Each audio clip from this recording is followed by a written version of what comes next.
Oh shit, The it's on the moment wrong at hand. side. Anyways, Yes, let's move what's our on. part? The next part is going to be, this is not going to be in chronological order, by the way. We're just going to go by whichever one we feel like talking about as of right now. Yeah. So second one we're going to discuss now is going to be the combat system. Obviously there are differences between the two. For instance, there is no elemental reaction in Wuthering Waves. I think that's the main difference. Also, there is no dodging mechanic or parry mechanic in Genshin. There is no intro-outro skill in Genshin. So yeah, those are the main differentiators, or whatever the word is. Yeah. So is there a better one out of the two, would you say? I think definitely the battle style in Genshin, not Genshin, I mean like literally so far have been pretty interesting, and also you get to use the grapple thing. Yes. I don't know what it's called. That you can like basically jump and like drop down and like increase damage. Right. With Genshin, you definitely have to like be more mindful with your pairing of characters and how their elemental reaction works. With like, I think with Withering Waves so far, I only have like 6 character builds, by the way. So, and they're not like very good builds. It's just like they're more built than the absolutely non-built characters. Right. But like, I just pair whoever I want and just put them on the team and say fuck it, it's fine. That's good. So That's a good way to play the game too.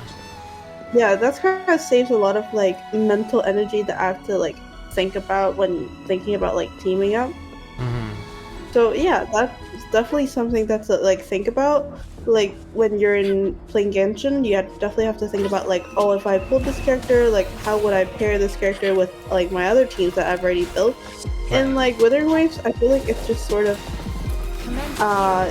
you kind of just put everything you have into a team and then you just see like damage, and that's kind of it. So like it's definitely easier, so like takes less time to like pick up the game, so that's like definitely like a plus point for Withering Waves. Yes. But it's just like different, I guess. So you can't really like kind of pair the two. But like in terms of like fight style, I would say that Withering Waves definitely have more interesting, like I guess like it's not even anime, like animation, I guess that's the word. Yeah. Than Genshin. Yeah, I think like you already pointed out like all the key differences between the two, and the thing about making teams that you just enjoy playing, I feel like yes, in Wuthering Waves you can do that easier because there's no the key point being, I don't know how I'm not attacking this. Okay. So there is no elemental reaction. So there is no like mandatory compatibility thing. And so like obviously there are teams you can play that are like, you know, stronger than others. But the difference is not that drastic, I would say. It's not as drastic as Genshin. And yeah, I've definitely, you know, like put some characters that people don't generally recommend together and it still worked out. I'm still able to beat most of the content in the game. Obviously, when it comes to end game content, like we're going to discuss later, then there will be like a little difference. But if you're just someone that enjoys playing overworld and like doing the story and doing maybe some side quests, exploration, you're more than fine picking out just people that you enjoy playing. And that's what I also like about this game as well. When it comes to the dodging intro-outro skill, I think it's very interesting of a concept to implement that into the game. And I think that it's definitely something that I really want to see them play around more with, because we're still in the starting stages of the game. And so when it comes to Genshin, elemental reactions, when I first like tried it and like tried it out, it's definitely very interesting, definitely something that I had a lot of fun with for the like 2 years that I played Genshin Impact. And I don't think that there is a objective better or worse. It's just that do you enjoy elemental reactions? Is it something that you find satisfying in terms of gameplay? Is it something part of the combat that you really enjoy? And so that is something that I'm going to leave as an open-ended thing as a part of the discussion.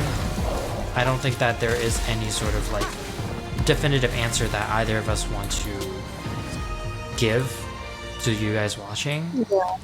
I would say that it's just, this one is the most open-ended aspect of the game.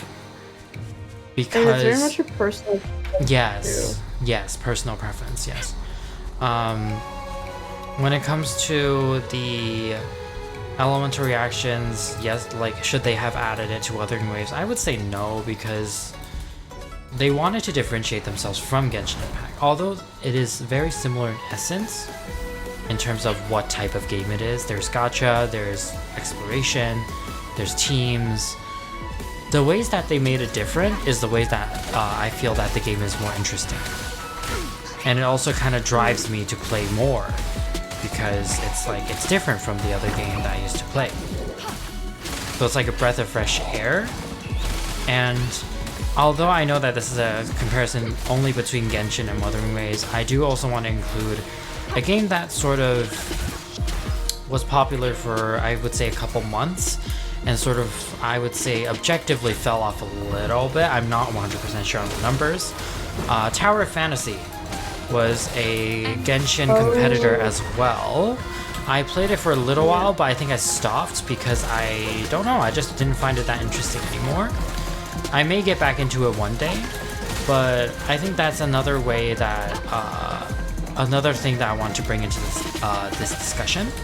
Because although Tower Fantasy had like aspects that were still different from Genshin, like you get to design your own main character, you get to customize, a lot of it was similar to Genshin, and so I feel like that failed to differentiate itself as much as Wuthering Waves. And so that is something that I just want to quickly mention. But yeah, I would say that there's a lot of personal preference built into the combat system. I think both of them are smooth, like none of them are something that I feel like is very like cluttery or very makes you feel stuck. I think both of them are pretty smooth, and I would say that they're really engaging. So there's no going wrong on that front. Both of them are quite good.